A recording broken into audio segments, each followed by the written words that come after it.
Good afternoon. Welcome to the latest in a series of regional webinars hosted by Farmakis, and thank you for being with us today. This webinar focuses in on grower issues in the Midwestern region. I believe we've got an all-star panel today. I'm looking forward to this conversation, and I want to kick things off by introducing that panel.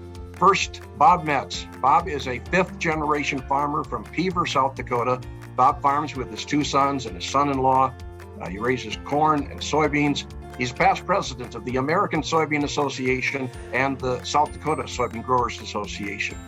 Tim Recker also with us. Tim farms with his brother at Arlington, Iowa. They are no-till farmers. They raise corn, soybeans, and seed corn as well. Tim is past president of the Iowa Corn Growers Association. He's involved with the National Corn Growers and the Land Improvement Contractors of America. And Sarah Lovis. Sarah farms with her family at Hillsboro, North Dakota. They grow corn, soybeans, wheat, malting barley, and they're trying sunflowers for the first time this year. In addition to farming, Sarah is an agronomist with GK Technologies. She is also the chair of the North Dakota State Board of Research and Education. Many of the topics that we're going to cover today come from the most recent Farmer Speaks survey. This is an annual trend assessment sponsored by Farmakis to determine farmer intentions for the upcoming crop year.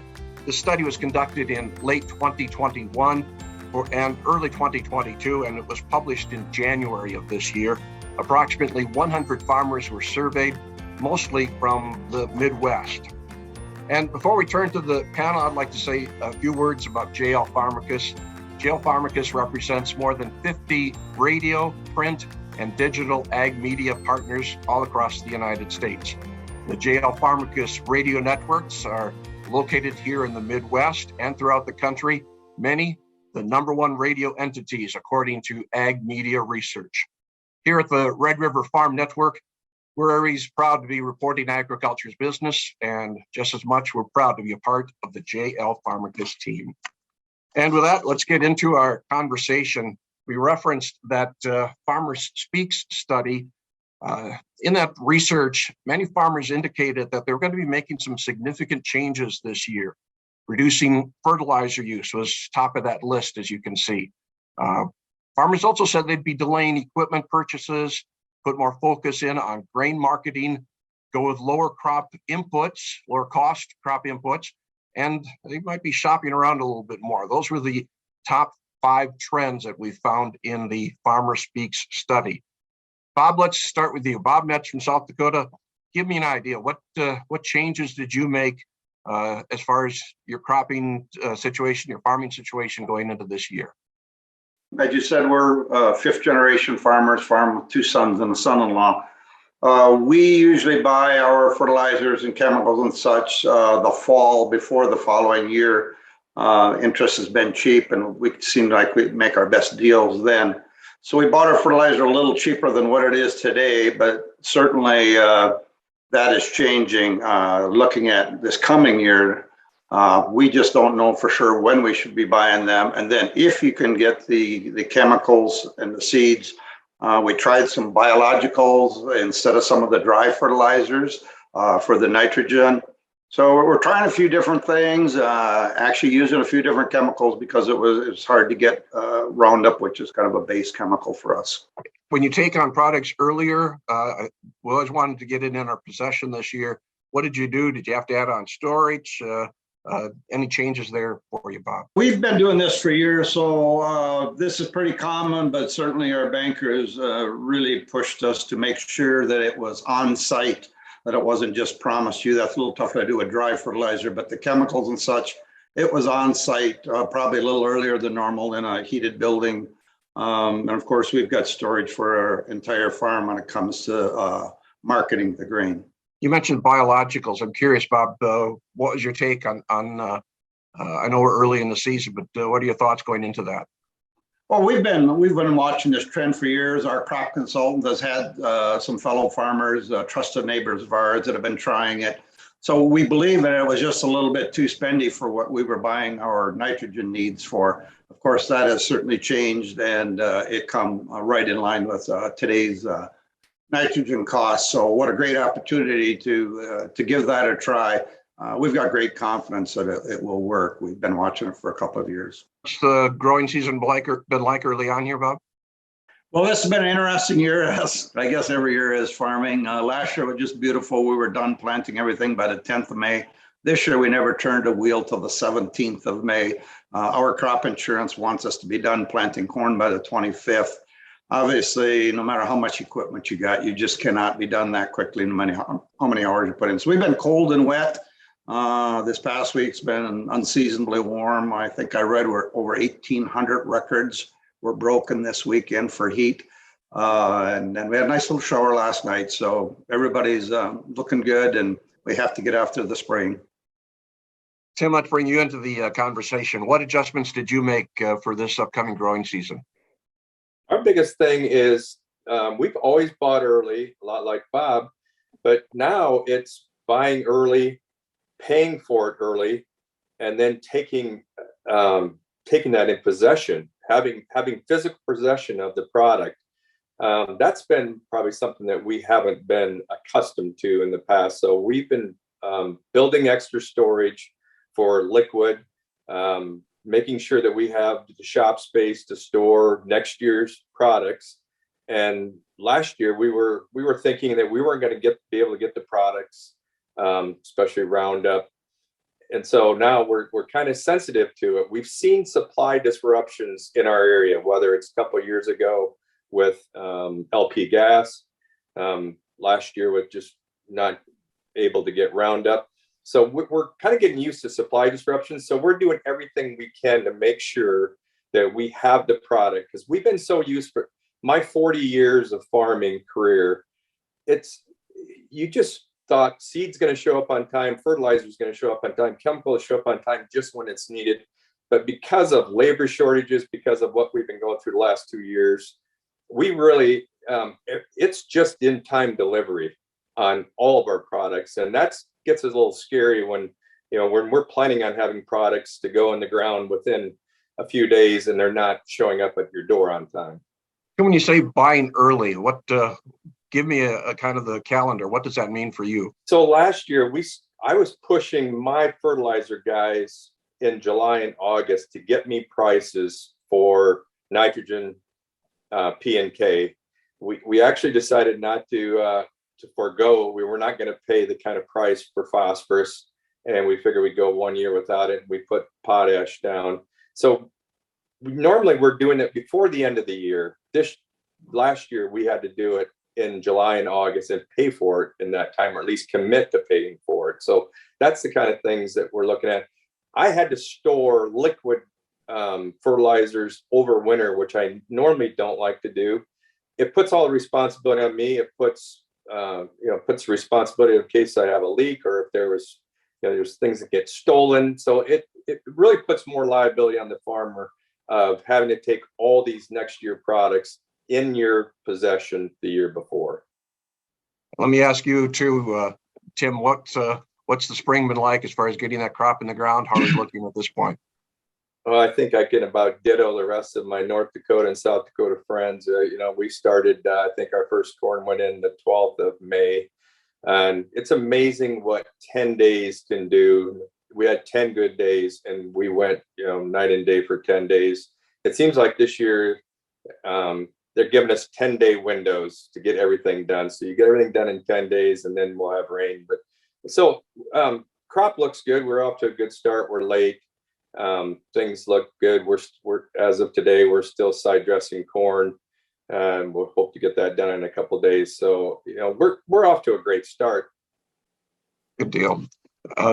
Sarah, let's visit. Of course, you're in my backyard. I know you've had a late start to the planting season, as have the rest of the folks in Northwest Minnesota and Eastern North Dakota. Let's start just there. What's your crop situation looking like? This is probably the latest start that I've ever experienced farming. I think we first turned our first wheel with tillage on May 14th. We were able to get everything planted. We feel very fortunate about that, because there's a bunch of places in North Dakota that's not the case. There's definitely prevent plant in North Dakota this year. And it's not because farmers want prevent plant or they think it's easy.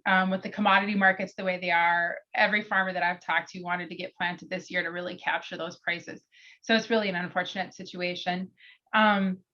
Interestingly enough, though, after we kind of got planted and the crop came up, conversations that I had with some of my neighbors, we actually think the crop looks better than what it did a year ago because there was a bunch of uneven stands due to the drought that we had. It's so funny how you can go from an extreme drought in 2021 to the crazy wet conditions that we've had in 2022.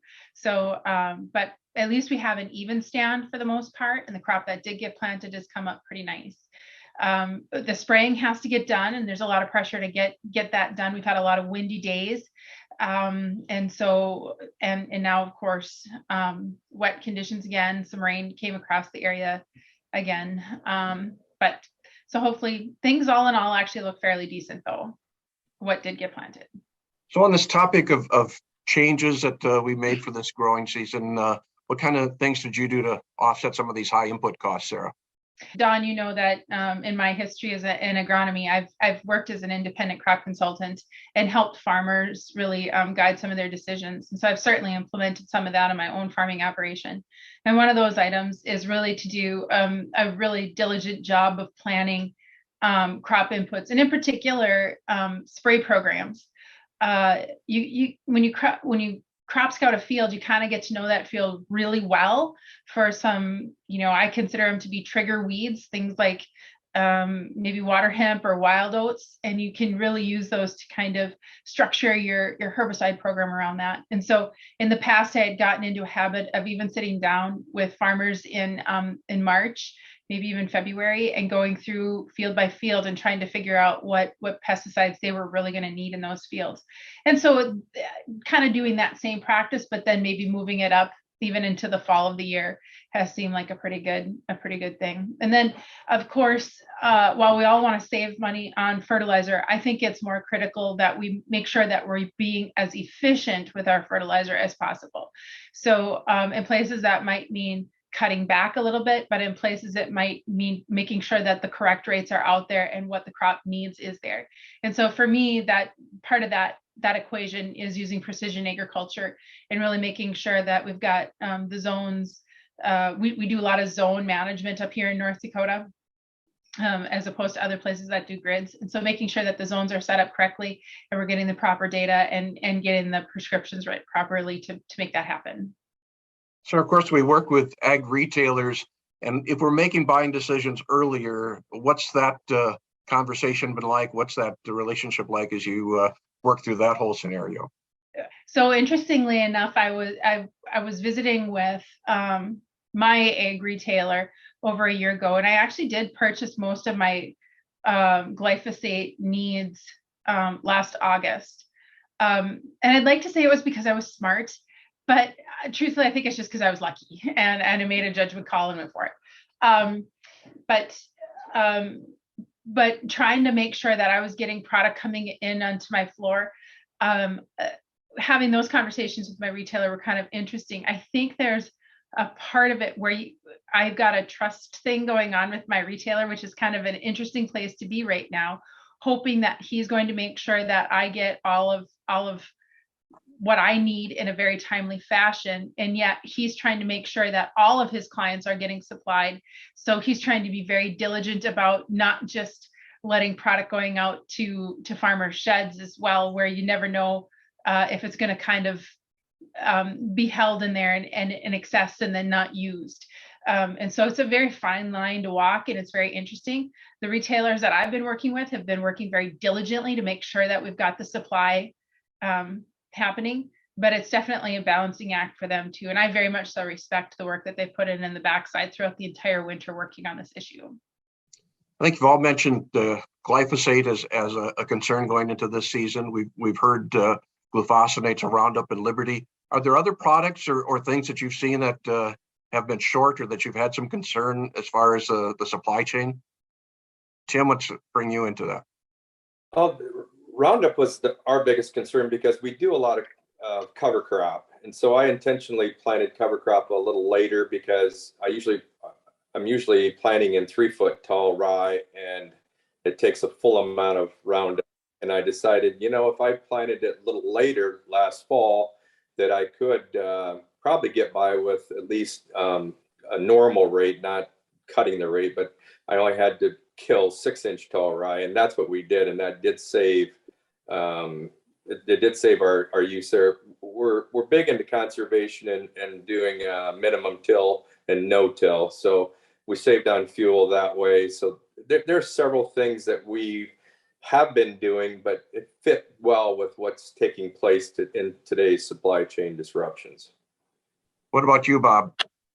Well, certainly Roundup was the big one. Again, I visited one of the very top people at the old Monsanto, and they couldn't even give you a price or tell you how much they had. We produce a lot of seed production, soybean seed for one of the major companies. I asked them, are you going to guarantee that we can get the chemical? Wasn't even asking price, just can you get it so that we can have clean seed for you? And even they couldn't do it. So I thought the other interesting thing, we buy from several suppliers, and one of the suppliers that I have a great relationship with, that I cannot commit Roundup to you. You didn't buy that particular chemical from me last year. Why don't we bring Sarah into the conversation? What have you seen some shortages? Yeah, definitely. And one of the things that I think is important for the marketplace to know in North Dakota, and this isn't in my backyard, but going across North Dakota, we have a lot of different crops. And one of those is canola. And Liberty Link canola is a very critical crop to North Dakota production. And so the glufosinate shortages is really a challenge for the canola raising areas in North Dakota. So that's an interesting scenario. We have had weather delays up here that have caused delays in planting. So I feel like with those delays, some of these shortages, we've actually been able to do maybe a little bit better with them, or perhaps we haven't quite felt them yet. One thing I do want to bring up is my husband actually priced out a Summers harrow, and I think it had rolling baskets on the back. So not even a super fancy piece of equipment, but I think the price quote that we got was like $110,000 for a harrow again. And that quote was not guaranteed until we had actually received delivery on it, which you couldn't get delivery on it until I think it was spring of 2023. So they gave you a quote, but the quote isn't any good until you actually get the equipment, which you can't get until spring of 2023. So it's kind of I think that's an interesting thing to think about a little bit. Yeah, the equipment side of this is important as well. Bob, let's try you again.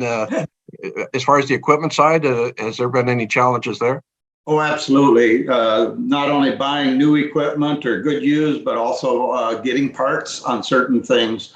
In today's world, a corn planter does not run by a ground-driven type of chain. It runs off the satellite. So if you lose a little piece like that, it could put you down 2 or 3 days, and that's just a disaster for us. I know our bankers were very adamant. If you trade a piece of equipment, do not let your piece of equipment leave your farm until you have the new one. And I was hearing that all over. I was even hearing it from folks down in Kentucky and friends around the U.S. Everybody was saying that. And so you maybe thought you had a nice used tractor bought, and if someone else's new tractor didn't come in, you didn't get it. We were unfortunate and had one of our big tractors go down. Normally that would not be a big issue. We got a strong dealership, and they would have had a tractor we could rent. There was nothing to be rented. The good news about that, you see some good neighborly help where people shared back and forth. At the end of the day, we ended up planting 450 acres of soybeans with a big storm coming for our neighbors, so that they had their beans in the ground as well. So that's part of the good side of it. We've seen some camaraderie amongst farmers working with each other. If someone needed a piece of equipment and they weren't using it, you give it to your neighbor for a half a day, and that's just the way it worked. And that was kind of a nice deal. Those are the stories we like to hear. Tim, as far as the equipment side, what are you seeing in Northeast Iowa?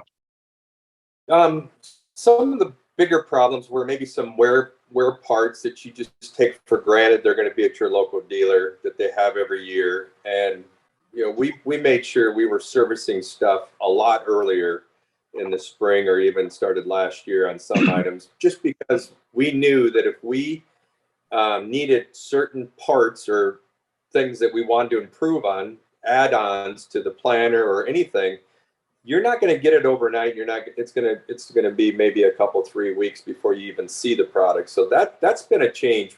We've gotten a little spoiled with our local dealer, our equipment dealer, that we could just. He had parts. They had parts on hand. They have a network of 10 dealers in the area, and if they didn't have it by the next day, they would have it. And there was just some things that nobody had. And so that's a concern when you only have a 10-day window to plant corn and soybeans in. So those kind of things. As far as new equipment, it's some of it's out there, but it's hard to find. The used equipment market is very hot. So my suggestion would be is if you got old equipment you want to get rid of, this is the time to do it.